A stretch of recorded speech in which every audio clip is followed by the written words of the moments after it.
Good morning, folks. Phenomenal animations out today on a number of deep space items. We also had a significant earthquake, and we'll run down weather at the end as always. But let's begin over at spaceweathernews.com. Last 24 hours on our star were exceptionally calm as the darker coronal holes seen here continue turning through. Over in 304 angstroms, the lack of bright areas is a total lack of sunspots, the disk is blank, and solar flaring is flatlined. Solar wind continues calming as density fluctuates while plasma speed trickles down in purple, all calm geomagnetically. Departing coronal holes could have their solar wind arrive by tonight or tomorrow morning.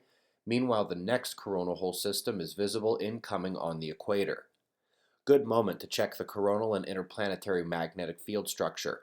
Colors are open flux, aka coronal holes, where the fields stream out into space. You can see we were in green positive, and now the red negative opening appears incoming, again on the equator.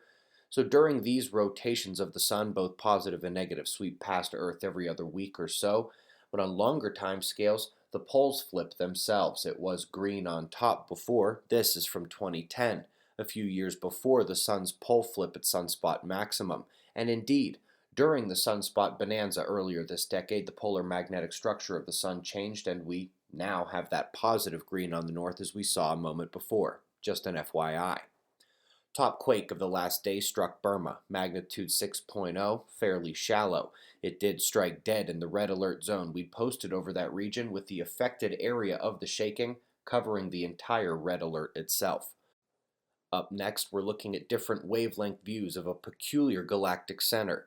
Rather than feed on a slow stream of material, they say that this galactic center had two large meals in recent history, making for an off and on action to the active nuclei and cosmic jet. Flash on, flash off. Up next, they use the best scopes to 3D map the Orion Nebula. The full video is 2 minutes long, but I've sped us up to only about 13 or 14 seconds here.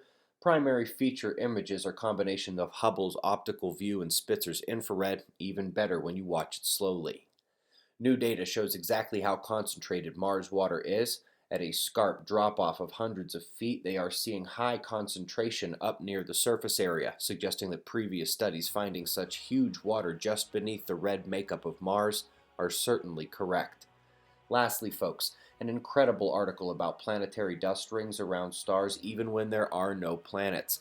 Turns out they believe that gravitating planets are not needed, only electromagnetic ion solar wind.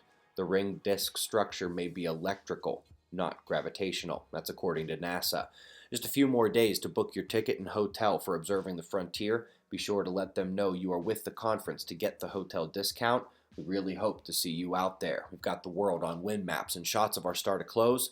We greatly appreciate your support, and we'll do this all again tomorrow, right here. But right now, it's 5:15 a.m. in the new Valley of the Sun. Eyes open, no fear. Be safe, everyone.